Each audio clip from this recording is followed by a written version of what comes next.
se filtran ciudadanos que ven la oportunidad de ser asambleístas para tapar un poco sus conflictos, que se haga de la asamblea una oportunidad de generar espacios para las parentelas y las amistades. Yo creo que eso no es lo adecuado. Este joven Dominique Serrano ha sido usado definitivamente para estar utilizando y ocupando una curul. Hay muchísimos todavía, yo diría, ranuras por donde se filtra la zapada criolla.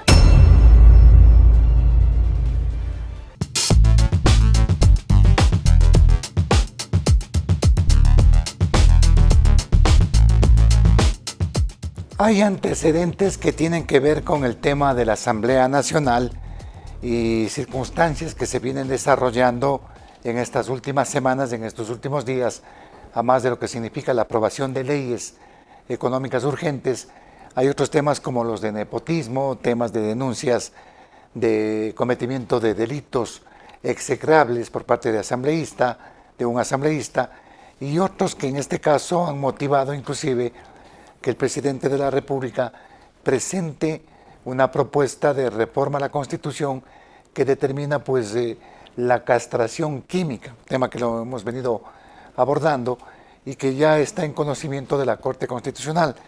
Pero para hablar de este tema hemos invitado a la economista Elizabeth Cabezas, expresidenta de la Asamblea Nacional y también asambleísta de nuestro país, con quien vamos a hablar sobre este tema, porque si no estoy equivocado, la economista Elizabeth Cabezas en su periodo, cuando fue presidenta, se presentó algo similar que tiene que ver con el tema esto de la castración química como una pena para castigar a aquellos que cometen este tipo de delitos. Gracias por estar en la programación, Elizabeth, muy amable. ¿Qué pasó en la época en la que tú fuiste presidenta de la Asamblea Nacional? Muchísimas gracias, Osvaldo, por la entrevista. Un saludo cordial a todos quienes a través de los distintos medios nos escuchan. Y efectivamente creo que vale la pena revisar un poco en el pasado de la Asamblea. Con 110 votos del 1 de octubre del 2019, y recuerdo claramente la fecha, nosotros aprobamos la existencia de un registro de violadores, de tal suerte de poder tener, ¿no es cierto?, un informativo de todas aquellas personas que hayan sido sentenciadas y que su sentencia esté en firme. Así habría un libro donde se puede hacer consultas y evitar que estas personas que han cometido estos delitos execrables, como tú bien lo decías, en contra de niños, niñas y adolescentes, puedan estar nuevamente insertos en espacios en donde estos niños corran riesgos con este tipo de conductas. Lastimosamente, la Corte Constitucional de ese momento, en diciembre del 2019, consideró que esta medida era atentatoria al tema de derechos y por lo tanto la declaró inconstitucional. En el año 2019. Y esta medida quedó insubsistente. Ante la propuesta del señor presidente actual que justamente invita a hacer una cuestión similar a la que ya se hizo, mi duda y mi preocupación sería que la Corte Constitucional igualmente actúe como hizo en el 2019, a pesar de que evidentemente los miembros son distintos, pero tengamos una visión desde esta óptica y lastimosamente nos priven de tener ese listado que es necesario y que definitivamente creo que toda la ciudadanía está de acuerdo que debe existir. Este momento, digamos que hay un antecedente jurídico que fue emitido por la propia Corte Constitucional, y esto podría ser un óbice quizás para que la actual Corte pueda de pronto dar paso a esta propuesta del presidente de la República, Elizabeth. Bueno, yo esperaría que el análisis que se haga no esté, yo diría, viciado con este antecedente que podría llevarle a la Corte a tomar una misma decisión y que más bien se dé paso considerando el deterioro social que estamos viviendo y la cantidad de casos que existen de violencia contra los niños y niñas.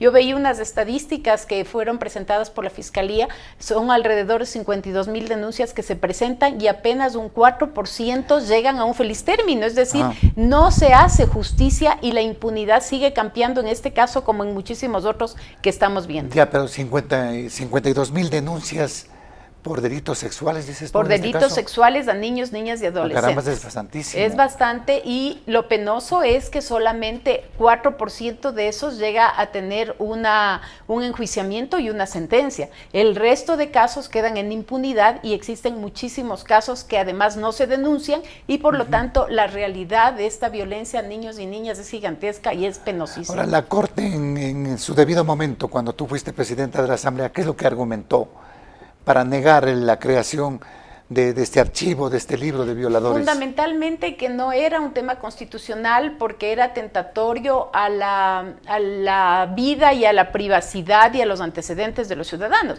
cuando en realidad tú tienes actualmente, por ejemplo, un sistema en el sistema judicial, el SASE, donde tú con los nombres y apellidos de la persona puedes ingresar y puedes ver efectivamente la cantidad de denuncias que ha tenido durante toda su vida, el tipo de individuo que es decir, ya más o menos el perfil delictivo que va teniendo, y con eso configurar ya muchísimos aspectos de análisis que servirían para evitar y prevenir casos a futuro. O sea, lo propio era este registro, ¿no es cierto? Saber quiénes han sido sentenciados y condenados y quiénes representan un riesgo en esa medida para este sector vulnerable que son los niños y niñas. Es decir, tener un elemento de anticiparse a lo que puede suceder con un individuo que venga arrastrando alguna situación como las que estamos analizando. Evidentemente, yo escuchaba también algunos criterios de expertos en este tema, y el tema de la pedofilia es una enfermedad, o sea, es un trastorno psicológico y mental que tienen estas personas, cuyo placer, por decirlo de alguna manera, es atentando contra los niños y niñas. Entonces, evidentemente, eso no se cambia rápidamente. Son conductas que están en la mente de los ciudadanos y que, a pesar de tratar de hacer actos de rehabilitación, no siempre logras evitarlos, y por lo tanto el riesgo seguía latente. Yo creo que este tema del registro es fundamental. Yo aplaudo realmente que ahora el presidente y la Asamblea lo estén asumiendo, y evidentemente llamo a la Corte Constitucional para que, bajo el aspecto que ahora se analiza, que está tan generalizado este tipo de delitos y tan vulnerables los niños, realmente se la adopte y se mantenga. Ya, pero acordémonos que la Constitución garantiza, digamos, en este caso, derechos inclusive de estas personas. Hay otras leyes, hay tratados internacionales inclusive que tienen que ver con derechos humanos. ¿Esto no sería un óbice básicamente para que la Corte se pronuncie de diferente forma, Elizabeth? Sí, evidentemente esos son los argumentos que esgrime la Corte Constitucional para poder evitar que estos temas progresen, pero creo que este rato hay que ponerse también del lado de la realidad que estamos viviendo. El país está atravesando un entorno de violencia en muchísimos aspectos, y este tema de la violencia sexual a niños y niñas es un tema de todos los días, más aún cuando también, de acuerdo a los estudios que existen, un 65% de esta cantidad de eventos son ocurridos dentro del entorno de la familia, con gente cercana, es decir, un abuelo, un padre, un tío, un primo, que son muy cercanos. Entonces son hechos que son muy difíciles, además de expresarlos, que no solamente dejan una huella física en el niño afectado, sino que esto es una huella emocional y de largo plazo. Están destruyendo una vida de un niño, y eso es gravísimo. Hay que tomar en cuenta esas consideraciones también a los magistrados de la Corte Constitucional. Yo creo que la realidad a veces supera lo que está escrito, y ahora vemos una realidad que está trastornada, una sociedad que está caotizada por muchísimos de estos vicios, y creo que en ese sentido la Corte tiene que ser más pragmática que legalista, ¿no? Hay que irnos al lado de mirar lo que está sucediendo, y en este sentido realmente tomar las medidas que sean necesarias. Igualmente, de acuerdo al punto de vista que mantienen algunos especialistas, penalistas, por ejemplo, manifiestan que la modificación de esta norma en la Constitución no es que va a permitir o va a provocar la disminución de este tipo del cometimiento de este tipo de delitos, Elizabeth? A ver, la sanción no siempre va a prevenir, pero hay que trabajar en las dos aristas, en el tema preventivo y en el tema de sanción, porque también el no sancionar genera impunidad y deja carta abierta para que estos hechos se sigan repitiendo, porque los delincuentes saben que no les pasa absolutamente nada y son reincidentes en esos hechos. Entonces, hay que trabajar en las dos líneas. Adicionalmente, el señor presidente ha planteado este tema de la castración química, que es un tema bastante polémico, bastante delicado, pero que posiblemente es una medida que la sociedad está pidiendo a gritos. Este rato estamos en una sociedad que lo que quiere es ver gente condenada, gente bueno, pero purgando sus penas por la cantidad Elizabeth, de estamos delitos que se yéndonos han hecho. a un punto en el que le estamos dando lo que la gente quiere. Estamos más o menos como un circo que donde se ve la sangre, que necesitamos presos. No creo que vaya por ahí el tema de ponerle freno a este tipo de delitos. Es difícil, pero es necesario sancionar, y sancionar de manera, yo diría, con escarnio público, de tal suerte de que la gente sepa que hay ciertos delitos en los cuales la sociedad no da paso y no es cómplice, sino más bien censura este tipo de situaciones.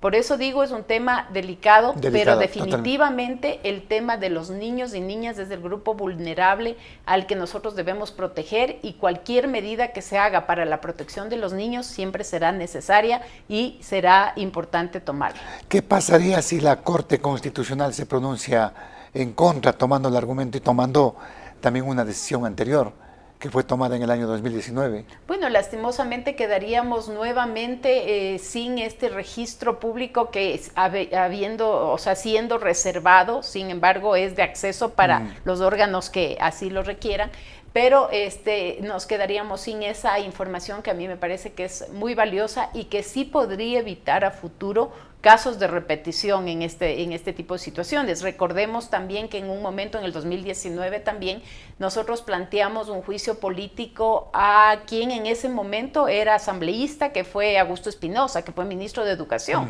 Y en ese momento, cuando se hizo ese planteamiento, se recogieron evidencias de muchísimos colegios en el país, que había un registro importante de violencia dentro de los colegios, lo cual es también terrible.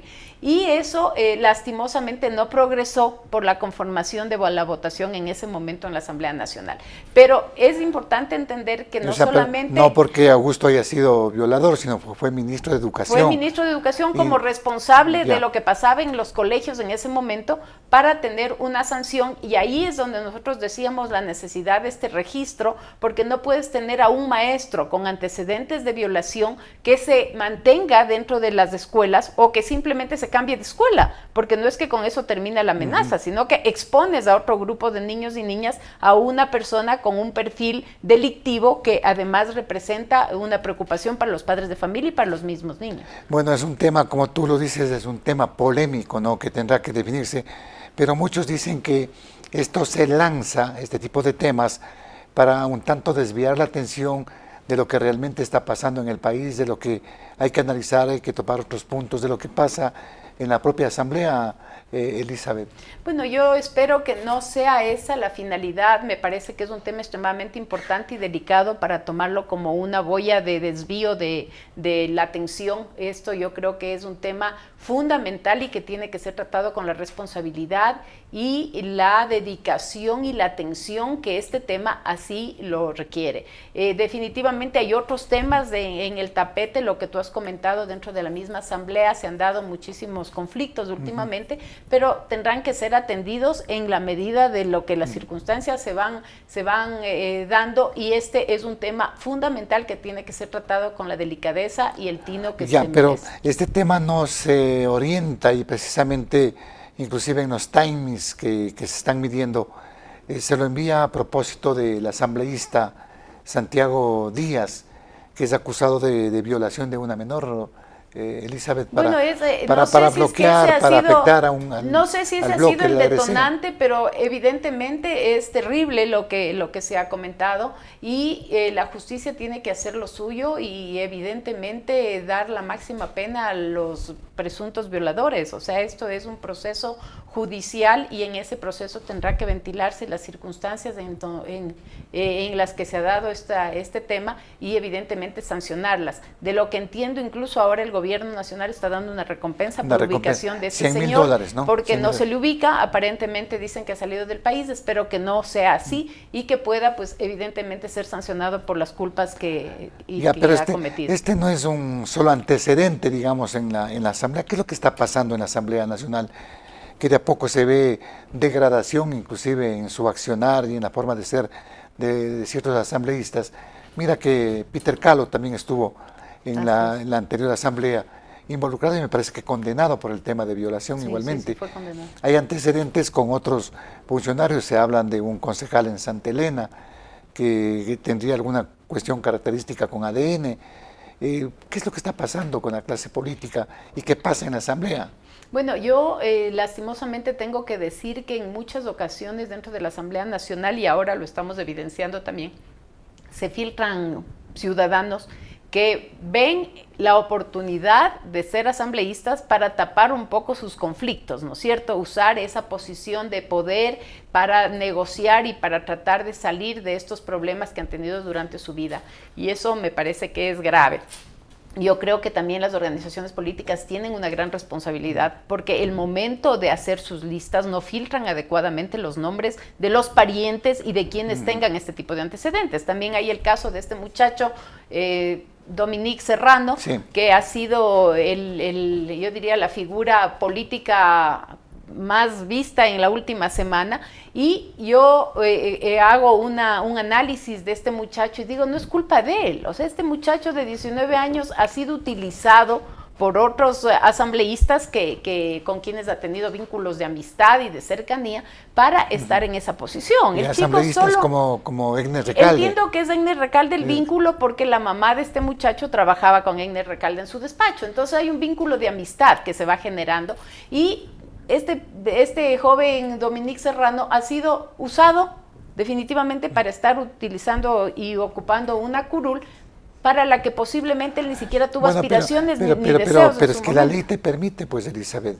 Sí, la ley te permite para llegar con esa edad, en esas condiciones de ser asambleísta. Pero una cosa es que llegue un señor X y otra cosa es que llegue el X que es sobrino del otro, me explico. O sea, que se haga de la asamblea una oportunidad de generar espacios para las parentelas y las amistades. Yo creo que eso no es lo adecuado. Se supone que ¿En tu periodo no hubieron problemas de nepotismo, de pronto, de lo que estamos hablando en este momento? Yo de lo que recuerdo no hubo problemas de nepotismo porque además no es nepotismo, esa es otra cosa. El nepotismo es solamente cuando tú como autoridad nominadora contratas a un familiar. En este caso la figura no es nepotismo, es una figura de círculos de parientes que están dentro de los distintos despachos, pero quien hace la contratación no es el asambleísta pide que se contrate, pero la figura que contrata es el presidente de la asamblea o su delegado, que en este caso puede ser el administrador general o de recursos humanos, pero entre ellos no hay nepotismo. O sea, yo he oído esta discusión en los medios de comunicación, pero no son parientes de Niels Olsen, que es el presidente y que es quien contrata, son parientes de otros si tienes de otros asambleístas, pues tienes alguna vinculación. Evidentemente el hecho es totalmente antiético, yo rechazo lo que se ha hecho, pero también responsabilizo a las organizaciones políticas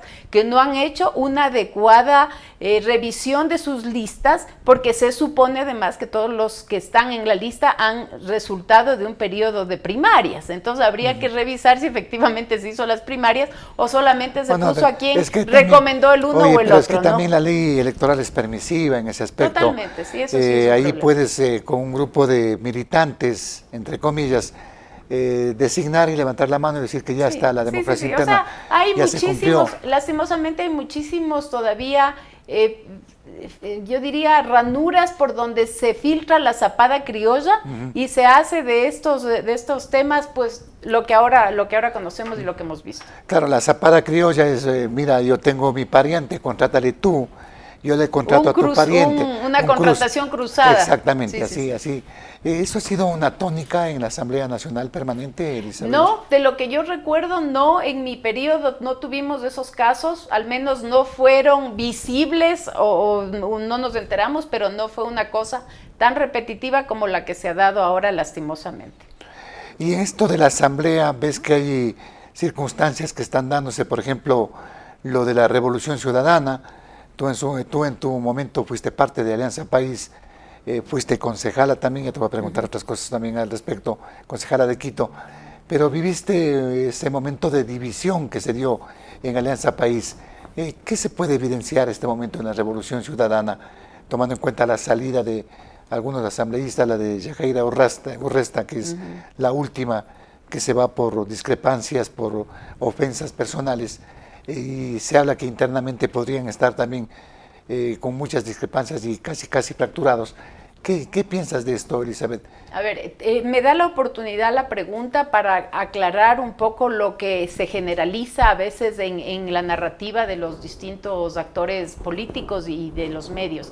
Y es esta palabra del correísmo en el que quieren agrupar a todo el mundo. Yo creo que Alianza País, y así fue, una organización política bien diversa, que se conformó de la unidad de un montón de sectores, y tú recordarás que de inicio tuvo una acogida increíble, tuvimos votaciones que no se van a repetir. Oye, lo que está pasando con ADN en este momento. Exactamente. Se está replicando lo mismo que pasó con Rafael Correa. Son periodos totalmente distintos. En el 2017 tuvimos una ruptura importante. ¿Por qué? Porque nosotros habíamos promovido la candidatura de Lenín Moreno, y en ese momento se dieron estas disputas entre estos dos liderazgos, ¿no es cierto?, del expresidente de la República con quien era en ese momento el presidente, que era el presidente Moreno, y lo responsable, consideramos, era mantenernos la línea del candidato al que nosotros habíamos apoyado, y no constituirnos en este grupo de sectarios que ahora son RC, y que desde ese momento pues existieron y se han mantenido hasta la fecha de hoy. En ese momento ya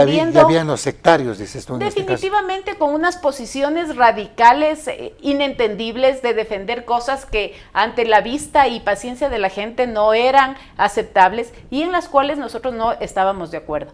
Por eso este grupo que nos separamos en ese momento, a la fecha muchísimos de nosotros ya somos independientes. Yo me desafilié en ese momento de la organización política porque definitivamente no le veía futuro en esas posiciones tan radicales. Entonces creo que vale la pena hacer esa mención. ¿Qué es lo que se decía en ese momento, Elizabeth? Bueno, ¿cuáles eran las posiciones radicales que se mantenían? Recuerda tú, y tal vez la audiencia también recordarán, el punto de fricción, por decirlo de alguna manera, ya fue el tema del ex vicepresidente Jorge Glass, porque en ese momento también era parte del binomio con Lenín Moreno, claro. Y Lenín Moreno puso sobre la palestra todos estos temas y empezaba ese conflicto. Entonces hubo un grupo que defendía la posición de Jorge Glass y otros que consideramos que era necesario que se inicie estos procesos de investigación para saber efectivamente qué había. Entonces fue como la manzana de la discordia, por decir algo. Ahora el tiempo ha ido avanzando, y los casos se han ido revelando con mayor Jorge Glass fue la manzana de la discordia. En ese momento fue Jorge Glass, el tema de Jorge Glass justamente el que dividió, porque había un grupo que seguía en su defensa y otros que consideramos que era importante hacer estos procesos investigativos. Y ahí se partió Alianza País. Y ahí se partió, y de hecho el grupo que se ha quedado como RC son aquellos que siguen defendiendo los temas que son públicos, ¿no? Bueno, y ahí dices tú, hay radicales en este caso que todavía persisten en este momento.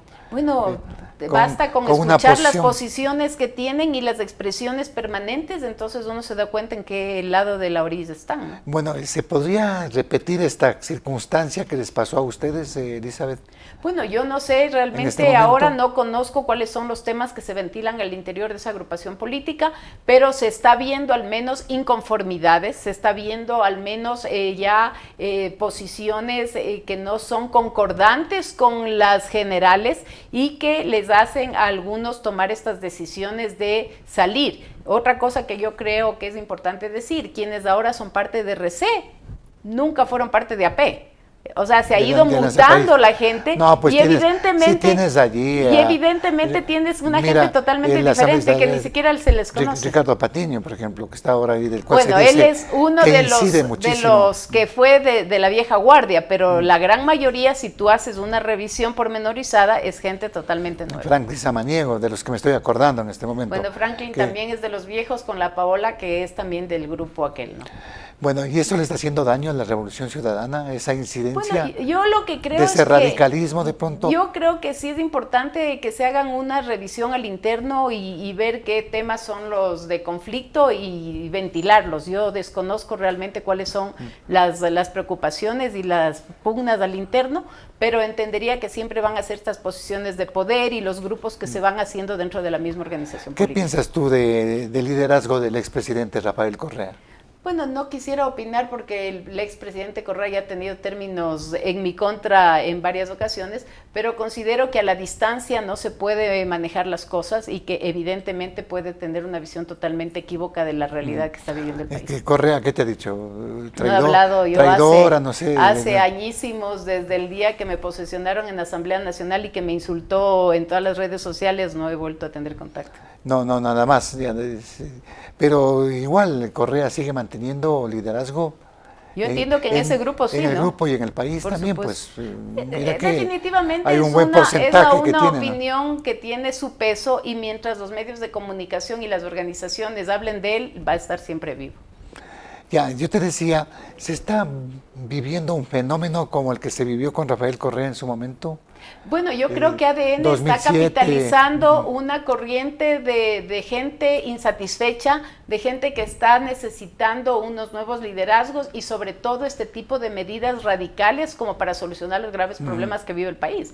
El tema de la inseguridad no puede ser más complejo y las medidas fuertes que ha tomado el presidente han ayudado hasta cierto punto para tratar de detener estas olas y sobre todo la captura ahora de estos líderes importantes de los distintos grupos de delincuencia organizada que a la gente le da como calma y tranquilidad. Esperemos y sabemos que esto no va a ser suficiente, pero evidentemente es una lectura importante hacia la ciudadanía. La captura de Pito y la extradición de la que va a ser objeto. Pero además, Osvaldo, una cosa que a mí sí me parece importantísima y que le escuché al ministro Reinberg es toda esta delincuencia infiltrada, por ejemplo, en el tema del transporte a través de la agencia de tránsito, que era un escándalo y que un tema que ya no soportaba más porque todo el mundo sabía que carros robados se matriculaban en los distintos sitios, que se hacían en este tipo de cosas y sin embargo no se habían tomado medidas. Ahora se están tomando medidas y estas acciones creo que son importantes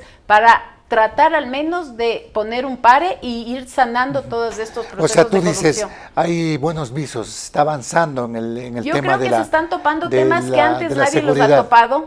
Mira tú que hay una decisión de meter a las Fuerzas Armadas y al Ejército a las calles, por ejemplo, cosa que antes no se había hecho. Se está haciendo una depuración de la Policía Nacional que es indispensable, porque muchísimos casos de estos grupos delincuenciales evidencian que hay dentro de sus filas activos policías pero no y ese tipo de cosas. No solamente de policías, hay de militares. Sí, pero te digo en general, pero ¿no? Se empieza por algo, ¿no es cierto? Claro, entonces bueno, este momento ya se está haciendo una depuración. Acuérdate que la policía grupos ha sido la entidad que más se autodepura.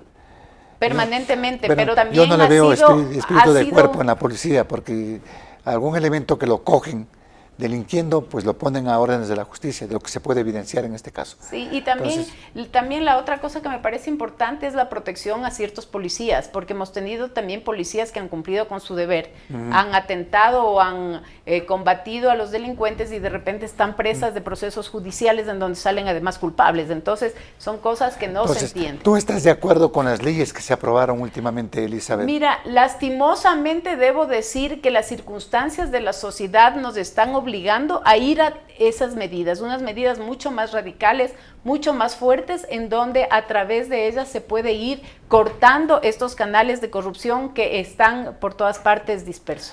Igual leyes que en cierto modo van dirigidas al tema de seguridad, pero que también afectan, por ejemplo, al sector público, a los empleados públicos, y tú ves ahí una cantidad de demandas de inconstitucionalidad que igual tendrá que ser abordada por la Corte Constitucional. Bueno, el tema es que con este mensaje de combatir la inseguridad y de procesar las leyes, se han insertado dentro de ellas otras temáticas que también ha sido un motivo de discusión, que no es cierto que tiene que ver el tema de las calificaciones de los empleados públicos dentro del proceso que se estaba llevando adelante en esta ley de solidaridad, me parece que fue la última que se aprobó. Entonces, estos temas van a tener que irse ventilando de a poco, pero también yo ahí hago otra reflexión que es duro, pero que es real.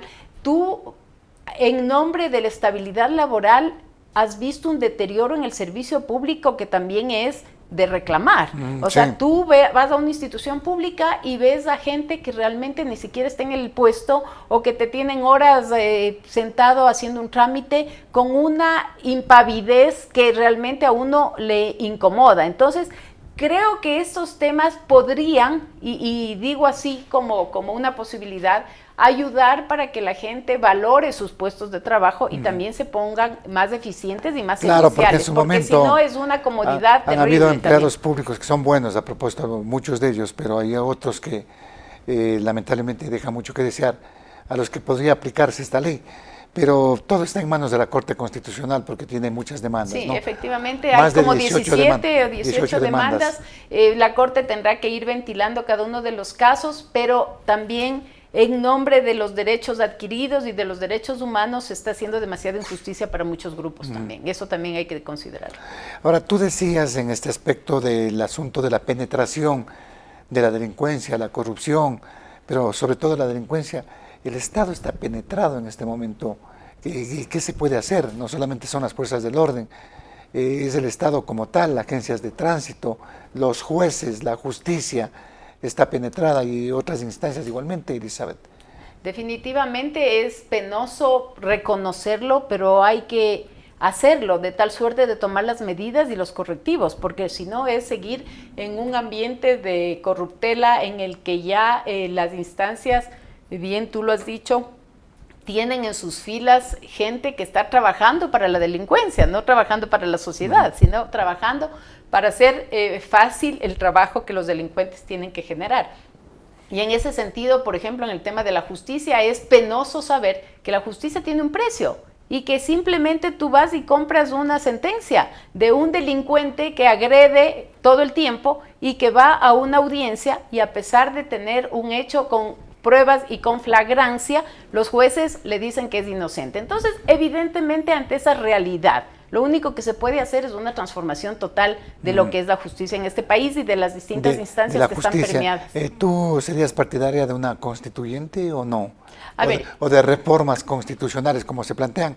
Estamos hablando que para diciembre iríamos a una nueva consulta en donde se plantearían, a más de las bases militares, otras preguntas, entre 7 u 8 preguntas que se van a plantear. Bueno, de hecho, de lo que hemos escuchado al presidente de la República, yo creo que el tema de la castración química es un tema que tiene que ir como reforma constitucional. ¿Tú crees? Claro. Porque de hecho tienes eso es del artículo 393, si mal no recuerdo, de la Constitución, y tiene que esto ser reformado. Entonces, se están dando algunos temas en el camino que tendrán que ir avalando los cambios de la Constitución, en caso contrario no van a ser aplicables. Habría que ver qué otros temas, yo pienso también que en eso está pensando el presidente, la eliminación del Consejo de Participación Ciudadana, porque después de todo lo que ha pasado... De lo que se dice el presidente, no piensa en este momento ya en el Consejo de Participación, en eliminarlo, nada por el estilo. Veamos, pero en todo caso yo creo que después de tantos años de ver fracaso tras fracaso, definitivamente no es un camino de solución, no ha dado alternativas, veamos qué sucede. Es hasta cooptarlo, pues... No, yo sé, si tú tienes la mayoría en el Consejo, sí, ya son... pero es que no podemos pensar solamente en la coyuntura, deberíamos pensar en el mediano y en el largo plazo. O sea, si estamos pensando solamente las reformas que a mí me convienen para mi ejecución de gobierno, yo entiendo, es una conveniencia política, pero también tenemos que pensar en que este país es más allá de los gobiernos y más allá de los grupos políticos que estén en el poder en un momento determinado, y esa visión y esa mirada deberíamos tener. Elizabeth, pero esto lo hemos dicho siempre, ¿no? Que deberían pensar así los políticos y los partidos, movimientos, etcétera, etcétera. El país está más allá de lo que se esté pensando. Ahora, dentro de esta consulta, mira que también se dice, para abaratar costos, podría darse también el tema de la revocatoria del mandato del alcalde de Quito, Pavel Muñoz. Tú fuiste concejala de Quito. ¿Cómo ves este proceso de revocatoria? ¿Es justo o no es justo lo que están haciendo con Pavel? Bueno, yo no conozco tampoco y no quisiera entrar en detalles, pero lo que sí es evidente es que hay varios cuestionamientos sobre el tema de la gestión municipal. El tema puntual por el cual le están llevando a él a esta revocatoria, ¿no es cierto? Es un tema, yo diría, pequeño versus la realidad del día a día. Hay poquísima atención en el tema de la recolección de la basura, de los desechos, del tema de las calles con un asfalto hecho pedazos, o sea, el tema ahora que está viviendo el sur con un problema de agua potable que ha sido de varios días y que está complicando muchísimo a cerca de 400 va a durar en barrios. El tiempo, ¿no? Esta semana, la próxima de pronto puede ser. Entonces hay temas que yo creo que el alcalde lo que tiene que hacer es atender esas demandas y lastimosamente dejar que su proceso político, porque también esto tiene que haber detrás un tema de intereses para captar las alcaldías a futuro, y yo creo que eso también tiene que verse con lupa porque el tiempo no les va a alcanzar. Ya recordemos que estamos a 2 años de las elecciones seccionales, el proceso de la revocatoria tomará todavía unos 12 meses más y va a ser muy corto el tiempo para el nuevo alcalde, que va a quedar además la vicealcaldesa, que también es una mano derecha del señor alcalde. Pero no será tanto 12 meses, hasta octubre tienen chance de presentar todas las firmas. Por eso, pero ya estamos hablando de octubre, fin del 26. Pero de ahí tienes plazos, ¿no? Exactamente, estás hablando de inicios del 26 y ya las elecciones son el 27. Exacto. Entonces, el es 26, un tiempo muy apretado como para hacer realmente... El 26 ya tendremos candidatos. Evidentemente, además, todos los que pugnan por ir a la alcaldía de Quito van a hacer de este tema la revocatoria posiblemente su pilar y su escala para seguir, ¿no? Pero ¿tú le ves que es justo o no es justo el plantear una revocatoria? A mí me parece que el tema de las revocatorias es complicado porque el que pierde es la ciudad, o sea, la ciudadanía, porque entran en un proceso de disputas políticas, se desatiende las necesidades de la ciudad y definitivamente detrás de todas las revocatorias hemos visto hay intereses políticos, o sea, no solamente es el gusto de sacarle, sino es el gusto de sacarle a este para ponerme yo. Entonces, esos intereses son los que desdibujan la figura de las revocatorias, y eso me parece que es penoso para las ciudades, que son las que sufren la desatención de las autoridades, que se ponen a defender de estos conflictos que les plantean los opositores. ¿Quién crees tú que está detrás de una revocatoria en este caso? No sé a quién responda el señor Marroquín, que es el que hace de vocería. No me he preocupado de revisar porque realmente no me interesa el tema como tal, pero sí veo con pena la desatención de la ciudad, y creo que más bien el alcalde tiene que preocuparse de atender esas necesidades para que la ciudadanía valore su gestión positivamente. ¿Este proceso de revocatoria le quita tiempo al alcalde, dices tú? Pero obvio, o sea, es desviar su atención de lo que tiene que atender como urgente en barrios, en la ciudad, para estar viendo si ya se va, si ya recogieron las firmas, si tiene suficientes firmas. O sea, es un tema que te distrae y que te impide concentrarte en lo importante y en las prioridades. ¿No es bueno para la ciudad entonces sacar un alcalde? No, a mí me parece que salvo que los casos sean realmente evidentes, pero a estas alturas me parece que es complicado. Ya el tiempo corre, entonces yo te decía, claro, para diciembre a lo mejor se puede preguntar también en este tema de las revocatorias. Habría que ver, y miren que yo no le estoy defendiendo. De ahí tienen 15 días del CNE para calificar las firmas, y ahí están, los tiempos corren. Yo no le estoy defendiendo al alcalde en lo absoluto, estoy hablando en términos generales, porque ya ha habido varios procesos de revocatoria en otras provincias y en otros cantones. Lo que pasó y hemos en Quito, visto lo que ha con el sucedido alcalde Yunda. Con Yunda ya hubo una experiencia igual, y mira que la ciudad ha venido de tumbo en tumbo a partir de esas fechas, porque no hemos logrado tener un alcalde que realmente reactive la ciudad, que la posesione como siempre hemos querido ser la capital de los ecuatorianos y una ciudad que da ejemplo al resto. Ahora estamos a la cola de otras ciudades y eso no puede ser. Entonces necesitamos primero alcaldes que realmente tengan una visión de ciudad y trabajen en esa línea, ¿no es cierto?, de hacer de Quito lo que ha sido siempre una capital digna de un país. ¿Votarías por la revocatoria tú?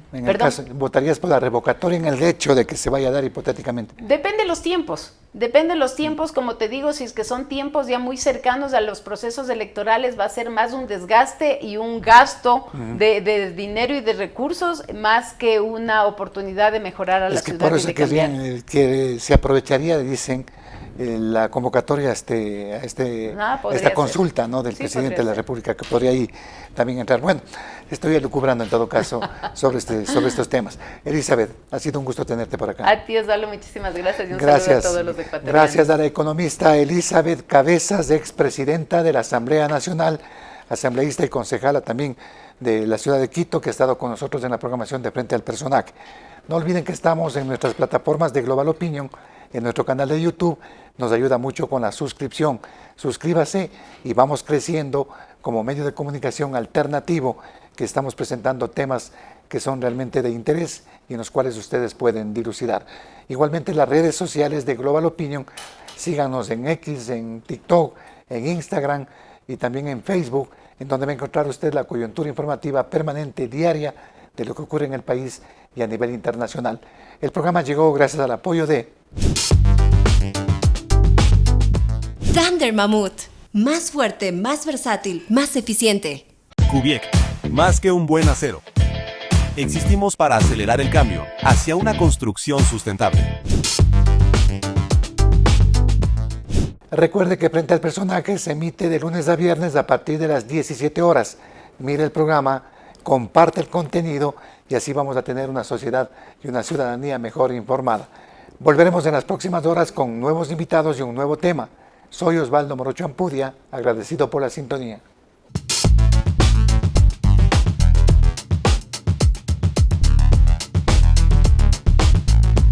Kubiec. Más que un buen acero. Existimos para acelerar el cambio hacia una construcción sustentable. Ofrecemos la mayor variedad de productos y soluciones para la construcción. Edificaciones metálicas. Puentes metálicos. Cubiertas de acero. Tubos, perfiles y flejes para estructuras metálicas. Construcciones en steel framing y con glass. Paneles de hormigón alivianado. Paneles solares. Encofrados metálicos Doca. Kubiec. Más que un buen acero. Él es Baltasar Ushka, el último hielero. Esta es la Thunder Mammoth M2, el primer motocarro de carga. ¿En qué se parecen estos dos personajes del Andes ecuatoriano? Que nacieron para ser los fuertes del trabajo pesado. Una potente herramienta de trabajo con amplio espacio de carga. Thunder Mammoth M2. Fabricados para durar, diseñados para ahorrar.